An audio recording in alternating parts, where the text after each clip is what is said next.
কিছুদিন আগে পুতিন ট্রাম্পকে একটি বড় প্রস্তাব দিয়েছিলেন।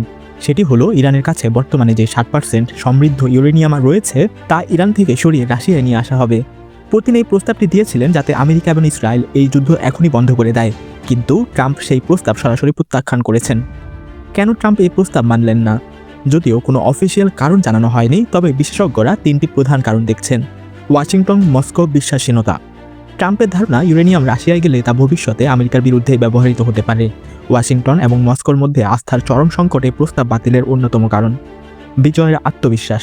বর্তমানে আমেরিকা এবং ইসরায়েল মনে করছে যে তারা এই যুদ্ধে জয়ী হচ্ছে, তাই তারা চায় কোনো চুক্তি ছাড়াই সরাসরি হামলার মাধ্যমে ইরানের পারমাণবিক কর্মসূচি থেকে শুরু করে আইআরজিসি সামরিক শক্তি সব একেবারেই গুড়িয়ে দিতে, যাতে ইরান নিজেই নিঃশর্ত আত্মসমর্পণ করতে বাধ্য হয়।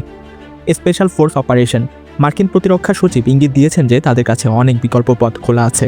এর মধ্যে একটি হলো ইরানের ভেতর নিজেদের স্পেশাল ফোর্স পাঠিয়ে সরাসরি ইউরেনিয়াম উদ্ধার করে নিয়ে আসা। ইরান যুদ্ধের উপর সর্বশেষ আপডেটের জন্য কথা সত্যকে ফলো করুন।